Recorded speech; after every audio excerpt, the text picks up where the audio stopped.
Boa noite, aqui é o canal do YouTube do professor Simvaldo. Na apresentação de hoje estarei falando sobre o inventário da Fazenda de Santa Cruz, inventário de 1779. É um traslado dos autos do inventário da Fazenda de Santa Cruz, sequestrada aos denominados jesuítas no ano de 1779. Esse trabalho, essa postagem, ela é baseada na transcrição que foi feita pelo Laboratório de História Regional do Espírito Santo e Conexões Atlânticas da Universidade Federal do Espírito Santo, LACES-UFES, sob a coordenação do professor Dr. Luiz Cláudio Ribeiro, professor associado 3 do Departamento de História e do Programa de Pós-Graduação em História da Universidade Federal do Espírito Santo. Tem aqui uma foto do professor Luiz Cláudio, estudioso de paleografia, também da pós-graduação. E temos aqui o logotipo do laboratório, do LACES, laboratório que trata da história regional do Espírito Santo. Vem estar fazendo um trabalho excelente sobre a história do Espírito Santo. À direita nós temos uma cópia facsímile da primeira página deste inventário. Este inventário é de uma importância fundamental para o conhecimento da história de Santa Cruz, porque, vejam vocês, ele foi produzido 20 anos apenas após a expulsão dos jesuítas. Então foi feito um levantamento detalhado de todos os bens materiais e imateriais, inclusive de todos os escravizados existentes na fazenda. Esse é um trabalho ainda praticamente inédito, né? Então ele foi transcrito exatamente por esta equipe coordenada pelo professor Luiz Cláudio. É um manuscrito muito bonito, como vocês viram ali na primeira parte, né? É composto de 231 páginas, mais 3 páginas da capa do processo, e trata de uma peça processual destinada a discriminar os bens: casas, igrejas, currais, engenhos, paióis, escravos, animais, objetos, tudo. Inclusive as terras da própria fazenda, e de mencionar o seu valor individual em lotes por categorias de bens para sua futura venda pública. É um documento histórico muitíssimo importante. Esse trabalho de 1779, né, conforme já foi falado ali em cima, reúne essas páginas todas. E a Fazenda de Santa Cruz teve o seu patrimônio sequestrado pela justiça portuguesa em decorrência da ordem régia para a extinção da Companhia de Jesus, expulsão dos seus congregados e o sequestro de seus bens no Brasil. Não só no Brasil, mas em Portugal também, na Espanha, porque houve uma pressão muito grande do Marquês de Pombal para que essa companhia fosse extinta, né? O documento, então, compõe o acervo da Superintendência do Patrimônio da União do Rio de Janeiro.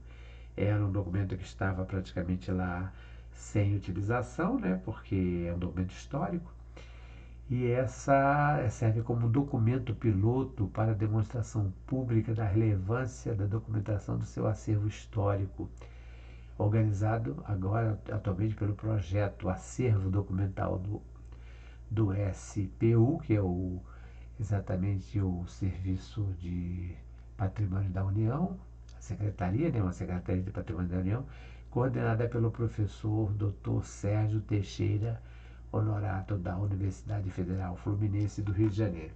Então, foi a partir dessa solicitação que o Laboratório do Espírito Santo fez a transcrição. Aí nós temos aqui a rainha, que vai determinar, não é? O vice-rei, que vai ser o segundo a executar, o inventariante, o escrivão e os peritos. É interessante, eu coloquei aqui um retrato da rainha, foi a rainha, no caso, Dona Maria I, a mãe de Dom João VI, que depois vai passar por problemas mentais e vai acabar passando para Dom João, que Dom João então vai governar como príncipe regente.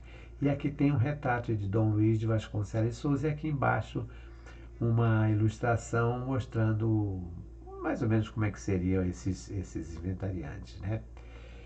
Então, por provisão de 1779, a rainha de Portugal, Dona Maria I, ordenou ao vice-rei e capitão-general de mar e terra do Estado do Brasil, Luís de Vasconcelos e Souza, também presidente da Junta da Fazenda do mesmo estado, que fosse realizado o inventário dos bens da Fazenda Santa Cruz, sequestrados dos jesuítas no ano de 1759, a fim de que pudesse ser partilhada e vendida em lotes por afinidade e tipos de bens em asta pública.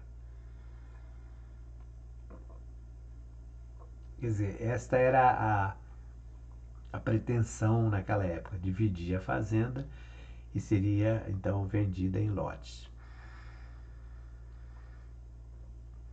O inventariante apontado para realizar o trabalho foi o desembargador Gonçalo Teixeira de Carvalho.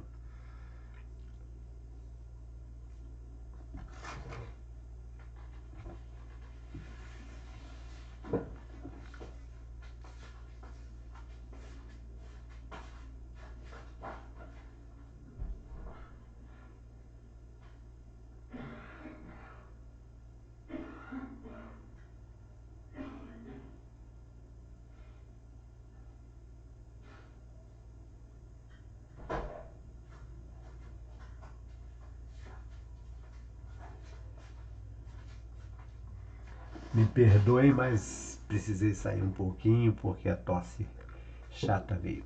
Então, o inventariante foi o desembargador Gonçalo Teixeira de Carvalho, juiz de fora e do geral da cidade do Rio de Janeiro, que o fez com apoio do escrivão Simão Pereira Barcelos e servindo-se do conhecimento de pessoas peritas que ajudaram na realização do inventário formal de todos os bens, móveis, semoventes e de raiz,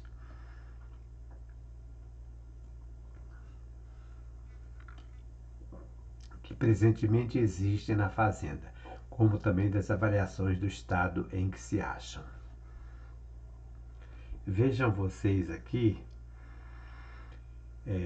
que foram envolvidas diversas pessoas. Quando elas se colocam aqui conhecimento de pessoas peritas, é porque cada lote, cada tipo de material foram convocados, contratados, né,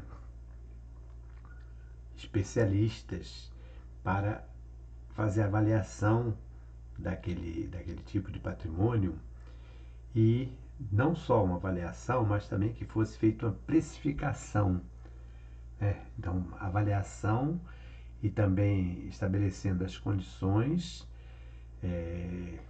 de conservação e tudo mais, estabelecendo um valor monetário que conforme vocês vão poder ver daqui para frente.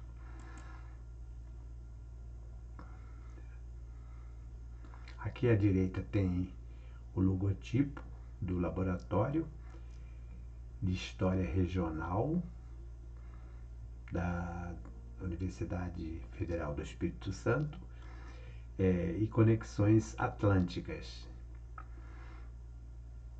No tocante ao inventário dos bens em si, na parte inicial, contam-se as edificações que compunham a fazenda, e entre elas também fornos, casas de curtume, moinhos, currais e outros imóveis anexos.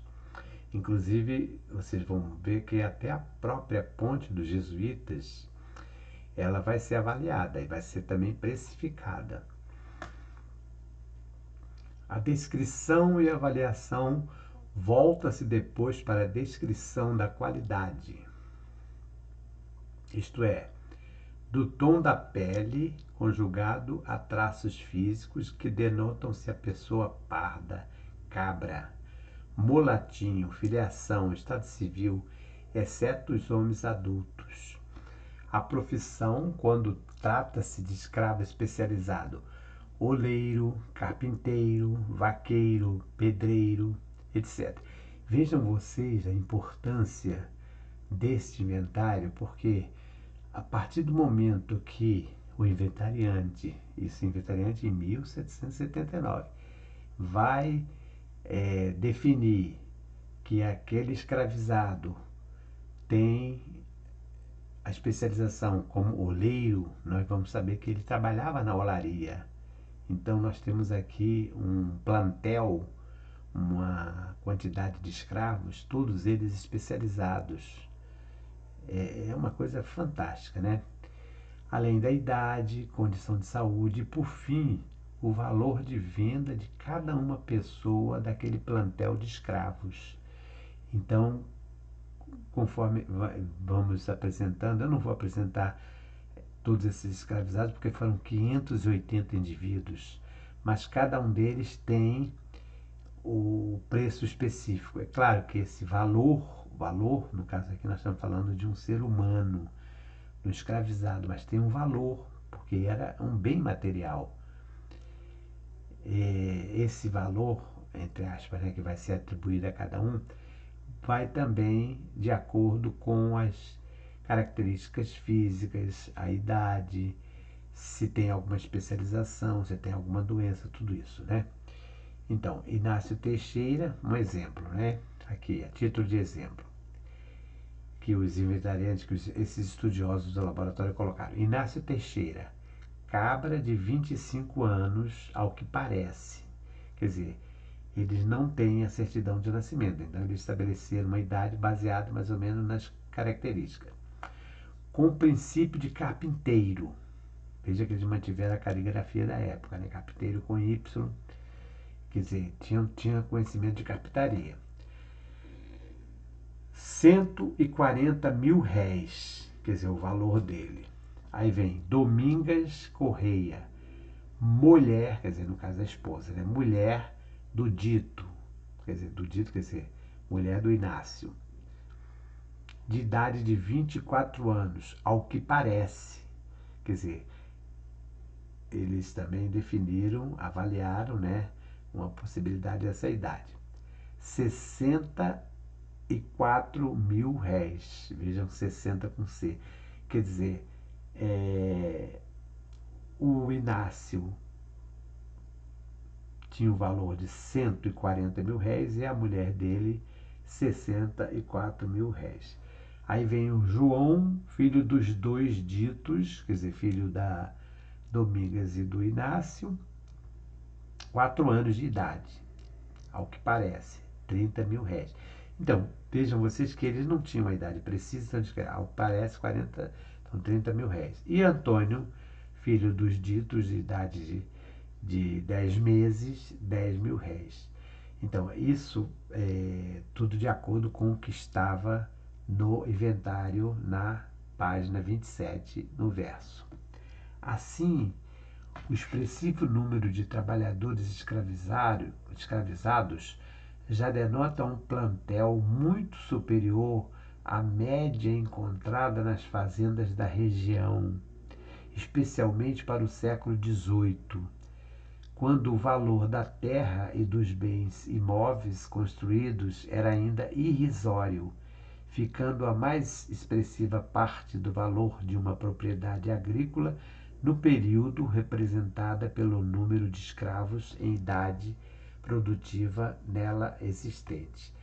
Então, por essa simples transcrição, essas observações que foram colocadas pelos estudiosos aqui do laboratório, é possível, para os pesquisadores que queiram se aprofundar, estabelecer essa comparação da fazenda de Santa Cruz, a fazenda jesuítica, porque nós estamos falando aqui do inventário dos bens da fazenda jesuítica, né?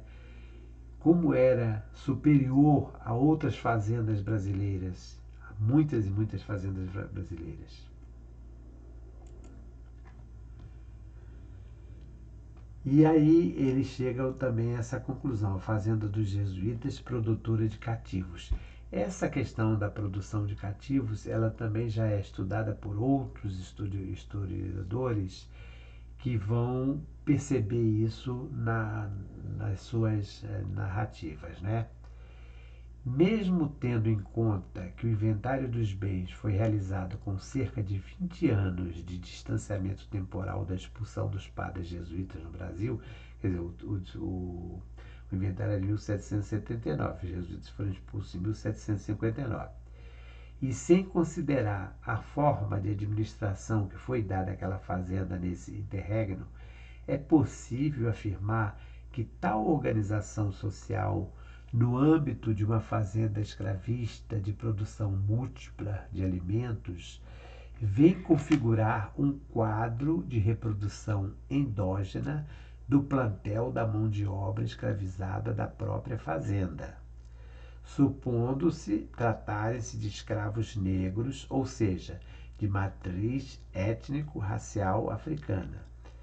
Pode-se mesmo inferir à fazenda Santa Cruz a condição de produtora de cativos, quiçá para venda no mercado brasileiro ou, em outra instância, o fornecimento daquela mão de obra para outras instalações da Companhia de Jesus.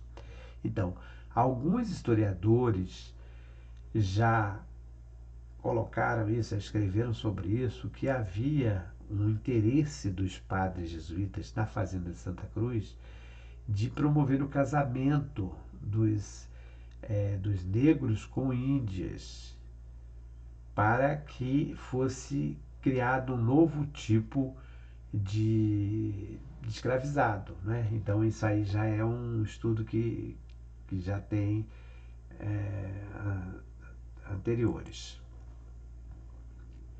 A composição social. Contudo, sob o ponto de vista da composição social, o silêncio na descrição física da maioria dos escravos nos deixa dúvidas quanto à origem étnica dessas pessoas. Em alguns casos, a descrição de indivíduos como cabras e mamelucos indica a decorrência de um processo de miscigenação em curso envolvendo índios de qualquer tronco étnico-linguístico com pardos ou mulatos. Da mesma maneira, há indivíduos descritos como pardos, o que denota existir também o cruzamento entre negros e brancos, provavelmente até mesmo compadres e outros brancos livres que viviam naquela fazenda.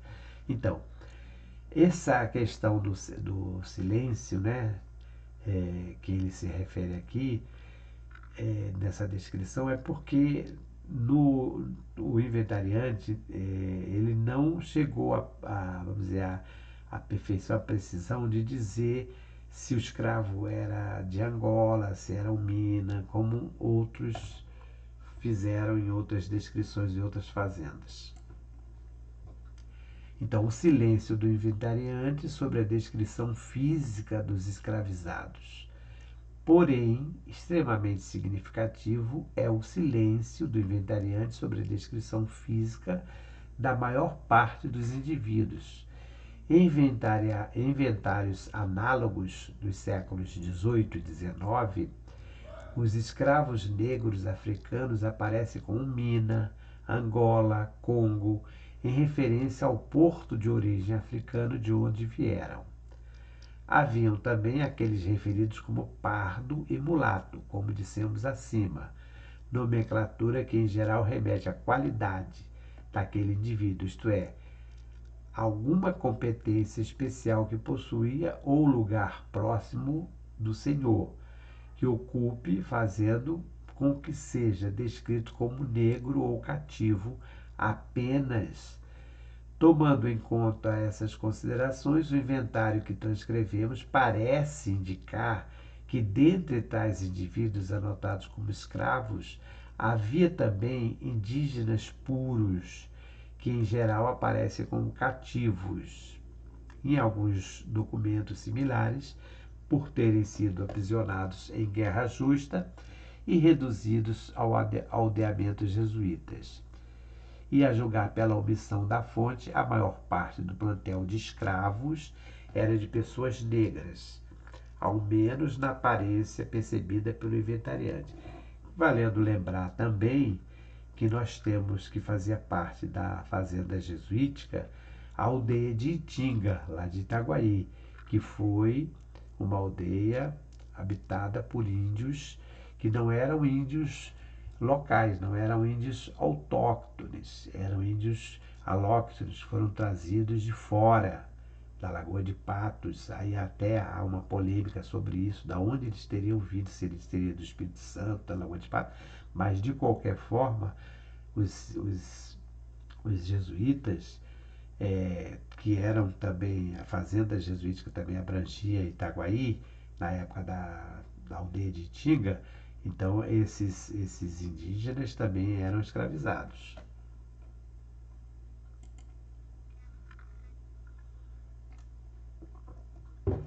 Então falamos dos bens, no caso aqui dos escravizados, agora os bens materiais. Eu fiz questão de colocar aqui uma foto que eu tirei recentemente do sacrário que existe lá, numa exposição que tem lá no Centro Cultural Municipal de Santa Cruz, Centro Cultural Dr. Antônio Nicolau Jorge, que foi organizada pelo NOP, Núcleo de Orientação e Pesquisa Histórica. Este sacrário, ele é um sacrário jesuítico. Inclusive, vocês observem aqui, olha, pelas características dele, é um tipo de sacrário tipo barroco, né, com essas volutas. E aqui nesse canto não dá para ver, mas aqui tem uma arca que também faz parte desse mesmo material. É um sacrário de madeira e ele é folheado, ele é forrado com folha de ouro. Então, já os bens sequestrados da fazenda de Santa Cruz pela junta da fazenda da coroa portuguesa, vimos serem dos mais variados, a exemplo do que citamos na fonte bens que se compunham a mesma fazenda, assim como, aí está escrito aqui na linguagem antiga, ouro, prata, escravos, gados vacum, cavalos, móveis e terras. Isso tudo de acordo com conforme está escrito. Tem SIC, né? E no caso a página não, número 7.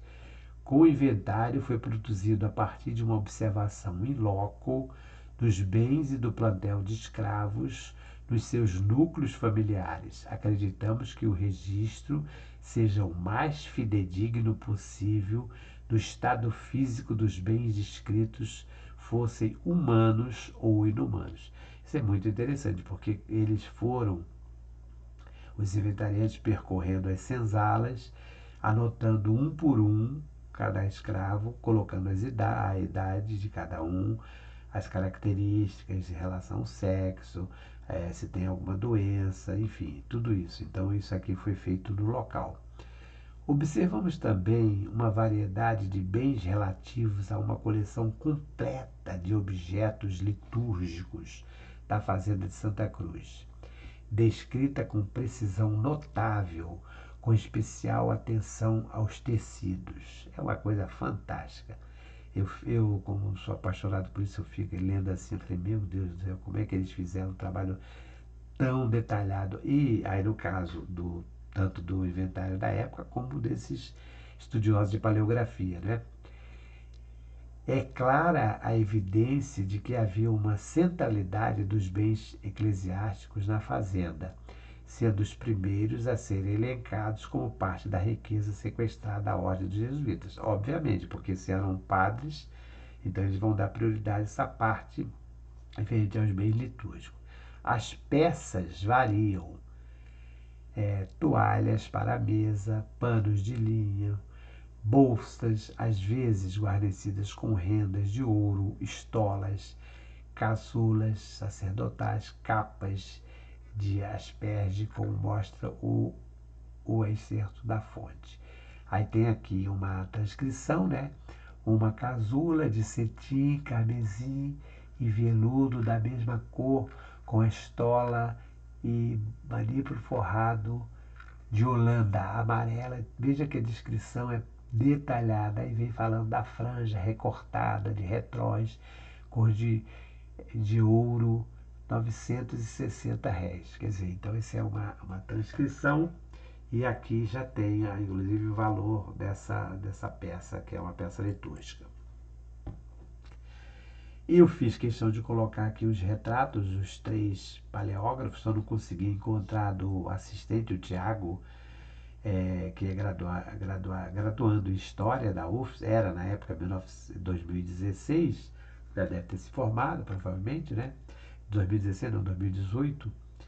Então, aqui tem o professor Luiz Cláudio, que foi o coordenador, tem aqui o professor Francis Santos, né, que é doutorando em História, e Naira Donato também é graduada em História. Então foram os 3 paleógrafos que fizeram esse trabalho. Aqui tem um logotipo da Universidade Federal do Espírito Santo, e aqui embaixo o lema em latim, Ducente omnis gentes, que mais ou menos seria falar, né, para o mundo, fala para o mundo, né? Então, para todas as pessoas, para todas as partes. Então, a equipe do Laboratório de História Regional do Espírito Santo e Conexões Atlânticas da Universidade Federal do Espírito Santo expressa seu agradecimento pela oportunidade de participação ativa na transcrição desse importante documento histórico inédito sobre a memória do Brasil português e por perfilar com valorosos historiadores, arquivistas, técnicos e auxiliares do projeto Acervo Documental do SPU, bem como por assistir aos gestores da Superintendência do Patrimônio da União do Rio de Janeiro na sua inestimável iniciativa de oferecer o inventário da Fazenda de Santa Cruz ao público. Campos de Goiabeiras, Vitória, Espírito Santo, 18 de maio de 2018, assinado Luiz Cláudio Ribeiro, professor associado 3 do Departamento de História da UFES.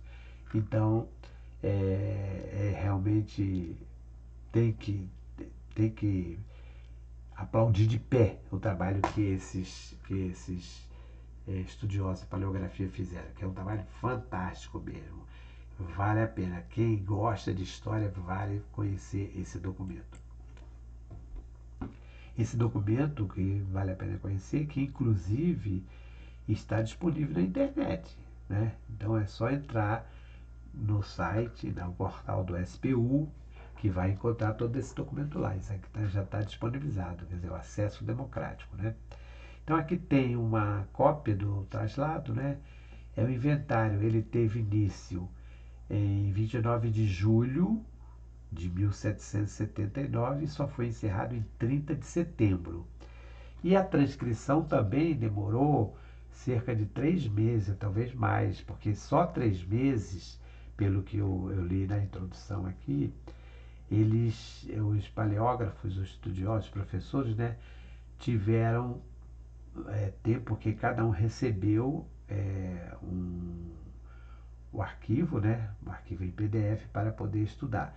Então, isso tudo em paleografia. Então, eles tiveram um período longo para poder conhecer a caligrafia e depois, então, a partir desse conhecimento da caligrafia, começaram, então, a fazer a transcrição correta, né?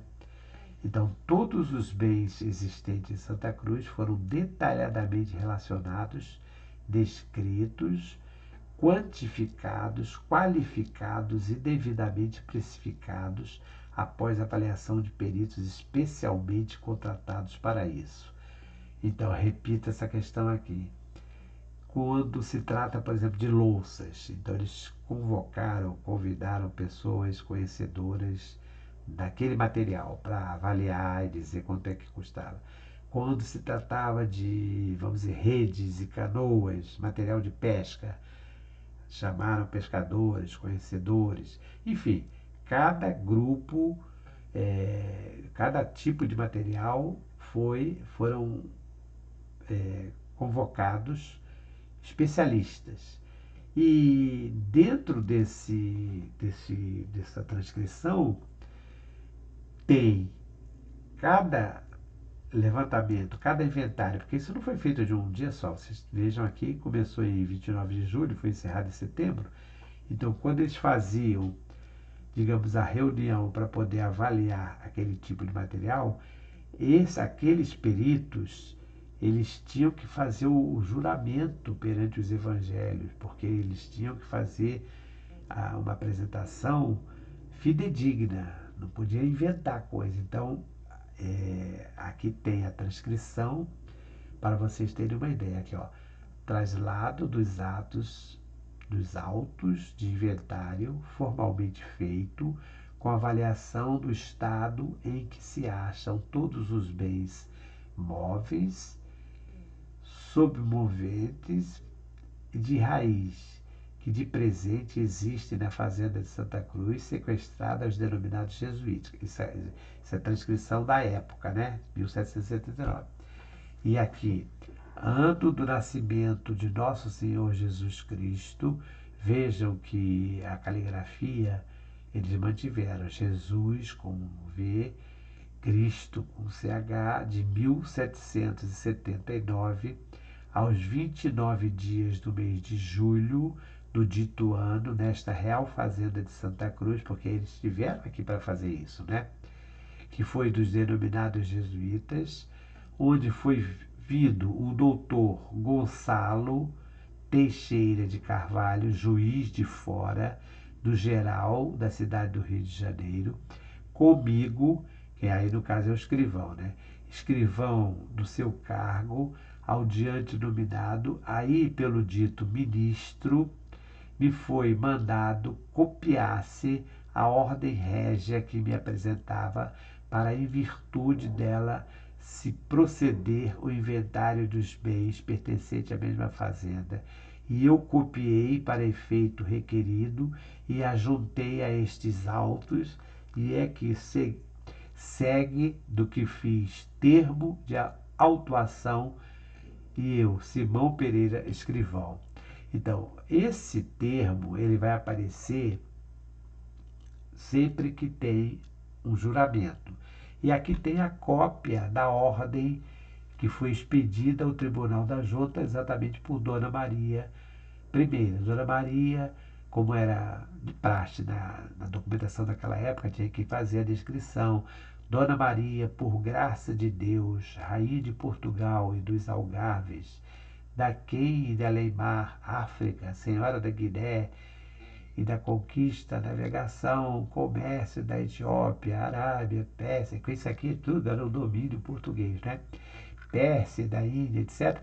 Faço saber a vós, Gonçalo Teixeira de Carvalho, juiz de fora desta cidade do Rio de Janeiro, que sendo preciso fazer-se um inventário formal de todos os bens móveis, moventes de raiz que presentemente existe na fazenda de Santa Cruz, sequestrada aos denominados jesuítas, como também das avaliações do estado em que se acham, para a conformidade das ordens expedidas pelo réu erário, se proceder à sua arrebatação, se resolve da junta da minha real fazenda, se vós deves encarregar esta diligência.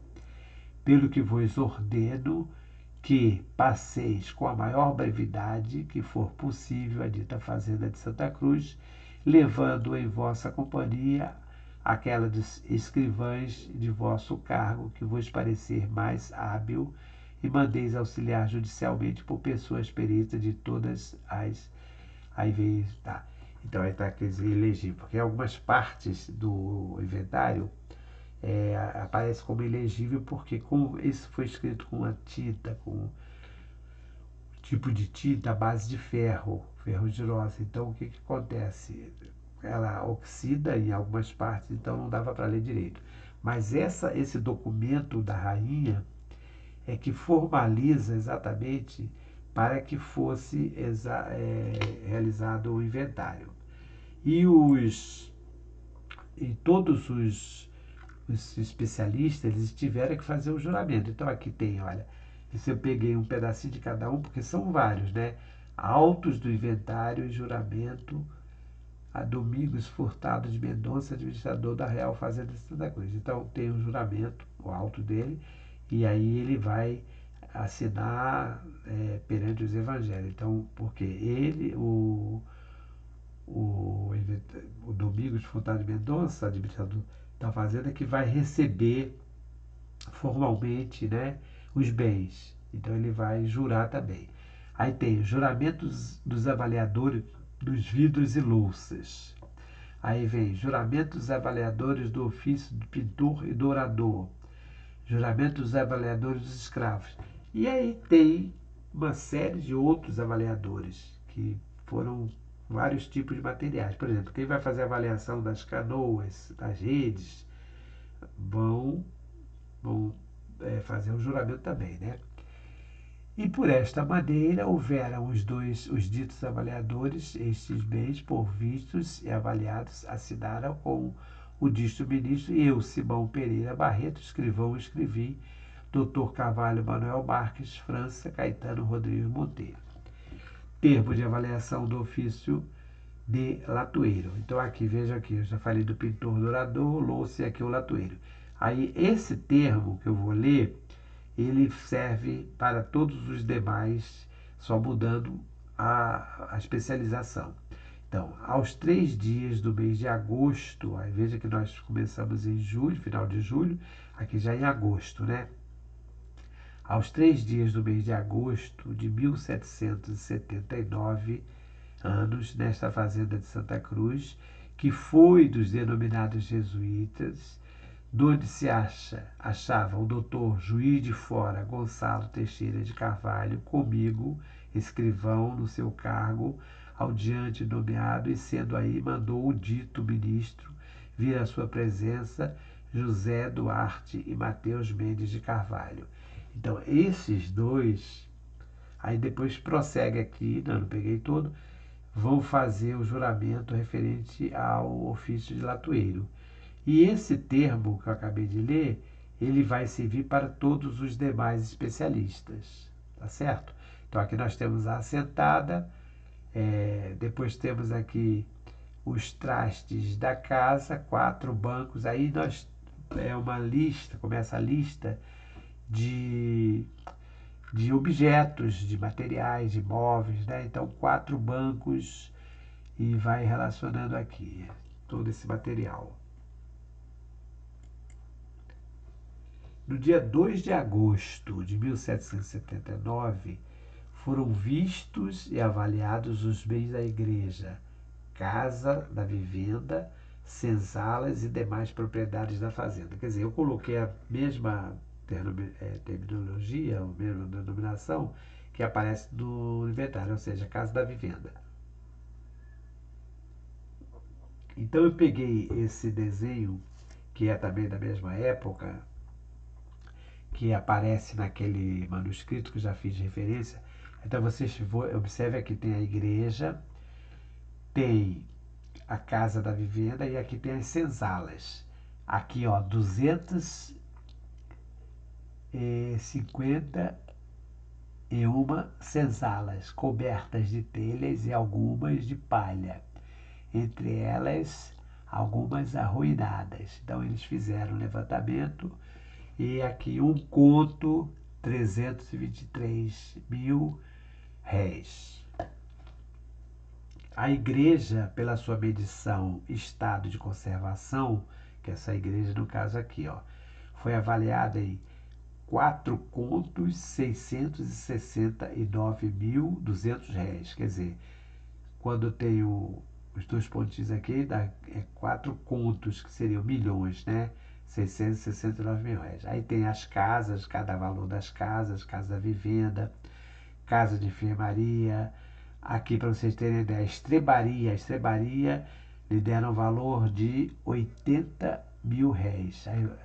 Aqui é a estrebaria, onde atualmente é a Escola Municipal Joaquim da Silva Gomes, que na época dos jesuítas chamavam de estrebaria, e depois eles, no primeiro reinado, no primeiro império, chamam de Coldelaria Imperial. Então aqui nós temos a avaliação, começou dia 2 de agosto.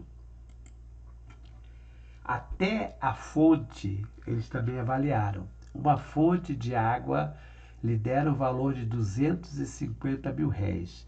Eu aproveitei aquele desenho feito pelo Thomas Ender, pouco depois da expulsão dos jesuítas, pouco depois do inventário, mas para vocês terem uma ideia. Então eles fizeram a avaliação de 250 mil réis dessa fonte, que era o local que abastecia o antigo convento e abastecia o Palácio Real. Esse desenho foi feito pelo Thomas Ender. Essa aqui mostrando a fonte do lado de fora, aqui um pedaço ampliado, que é essa parte aqui, e aqui na parte interna da fonte. Também tem avaliação, como nós nos referimos anteriormente, de todos os bens da igreja, e inclusive o altar-mor. Eu aproveitei esta foto, que é uma foto raríssima, de um casamento de uma família tradicional, aqui no caso, casamento do Rafael Marino e Elvira Ciraldo, em 1923. Essa foto foi publicada no primeiro volume do livro do historiador Benedito Freitas, e aqui vocês podem ver aqui, ó, o Júlio Cesar de Mello, Otacílio Camará, o padre daquela época. Observem esse sacrário aqui, ó, que eu apresentei lá para vocês, exatamente aquele sacrário que está atualmente em exposição lá no Centro Cultural Municipal. Olha aqui as volutas e o crucifixo. Então, o retábulo da igreja, do altar-mor, com seus nichos dos lados e do meio, em que está a imagem do Santo Cristo, com a sua tribuna, avaliada em 300 mil réis. Está aqui, ó. Então, esse retábulo, o próprio historiador Benedito Freitas cita que ele foi todo retirado. Que o retábulo é o quê? Aquela parte de trás do altar-mor, que é toda em madeira. Então, observe aqui, ó, essas colunas são colunas salomônicas, e tudo isso aqui trabalha em dourado, né, douramento. E essas avaliações foram feitas por especialistas em material dourado, né?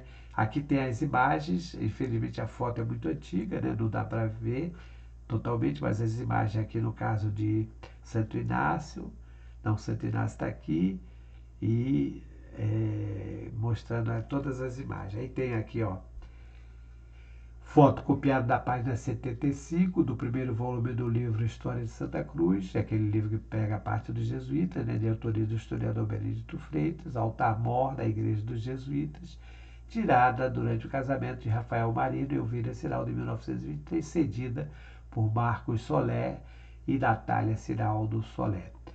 Aí tem ainda, continuando aqui, ó, 6 castiçais da banqueta do altar-mor, 4.800 réis. Esses castiçais provavelmente não eram castiçais os originais de prata. 2 tocheiros da capela mor, 8.000 réis. O altar e retábulo de Nossa Senhora do Rosário, 19.200 réis. A talha e retábulo do altar de São Francisco Xavier, porque além do altar-mor, existiam os outros altares laterais, o São Francisco, e o arco inteiro da capela mor, 51.200 réis. Os livros religiosos, não só os livros religiosos, mas todos os livros, porque os jesuítas tinham também uma biblioteca, né? Tudo isso foi inventariado. Então aqui tem os inventários dos missais, livros que foram publicados, aqui no caso 2 livros missais de Antuérpia, 1.600 réis, 3.200 réis. Aí tem outros livros também, tem livros sobre Santo Inácio, livros de orações. Aí eu coloquei essas fotos aqui para mostrar como é que eram esses missais. E até a ponte dos jesuítas também foi avaliada. Aqui eu coloquei o valor, 2 contos, 250 mil réis. No mesmo sítio do rio Guandu, uma ponte de pedra e cal, com 4 arcos de pedra lavrada, e tem a dita de comprido 128 palmos e de largo 29. Tem 25 de alto, com 5 pirâmides, todas de pedra, postas e assentadas de uma banda na dita ponte, e tem uma escadinha que desce para o rio, e várias pedras lavradas, e algumas com seu relevo, que todos se acham junto à mesma ponte, em valor de 2 contos, 250 mil réis. Então veja que interessante, aqui tem uma foto drone, né, tirada da ponte do alto. Olha os 4 arcos, 1, 2, 3, 4. Os arcos aqui são aqui 1, 2, 3, 4 arcos. A escadinha citada, né, e a cartela da ponte. No mesmo sítio ainda que junto perto da ponte, né, uma pedra de moer casca no valor de 6.400 réis. Mais casas, porque todas as casas, claro, o inventário é muito grande, 200 e tantas páginas, não ia transcrever tudo, mas eu peguei alguns trechos, né? Então, uma casa de cortume que tem no largo 42 palmos e meio, com 55 comprimentos. Quer dizer, então eles pegaram as medidas da época, eles não usavam o sistema métrico ainda, eram palmos, né? Cada palmo corresponde a 22 centímetros, mais ou menos. Comprido, feito de pilares e parede de pedra e cal, coberta de telha, com 7 tanques dentro, feitos de tijolos, no valor de 320 mil réis. Aí tem uma casa com 2 tanques junto da dita acima, que só este coberta de uma banda e sem parede. Aí alguma parte que está coberta de telha, sobre esteio, no valor de 9 mil réis. Uma casa no Curral de Santa Luzia, tudo pertinho do outro, né? Que tem no largo 20 palmos e de comprido 35, coberta de telha com paredes de pau a pique, no valor de 5.500 réis. Fizeram também avaliação em Sepetiba, né? Aí no caso Sepetiba, as canoas, as redes, tudo isso aqui, e a Casa da Guarda de Sepetiba, que tem no largo de costa, e tem o valor aqui, 10 mil réis. Aí tem o forno de fazer cal, porque lá em Sepetiba havia a produção de cal, né? Então eles fizeram também esse levantamento. Eu aproveitei aquele desenho do Debré, Sepetiba, para ilustrar, mas eles estiveram também fazendo o inventário em Sepetiba. E finalizando,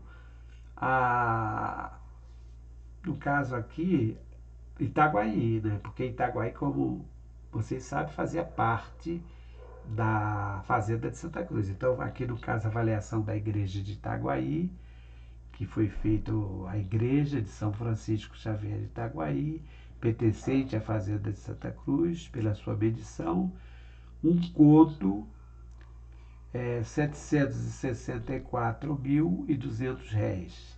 E depois, então, da relação da igreja, tem a relação de todos os bens existentes, os paramentos, as imagens, tudo isso. Então, fica aqui, quem se interessa pela história de Itaguaí também, que queira conhecer os detalhes do que existia na fazenda, o que existia em Itaguaí, o que ainda está preservado. Isso é um outro aspecto também importante, né? Porque esse inventário foi feito em 1779, mas algumas peças ainda existem por aí. Então isso é importante, como aquele sacrário que eu mostrei para vocês. E aqui, finalizando essa apresentação, nós temos o desenho do tapiche de Itaguaí, porque também foi feito aqui um levantamento sobre o tapiche de Itaguaí. Na mesma barra de Itaguaí, uma senzala e o trapiche 120 mil réis. Então, encerro aqui essa transcrição desse inventário, esperando que possa servir para aquelas pessoas que queiram se aprofundar um pouco mais sobre a história de Santa Cruz e de Itaguaí.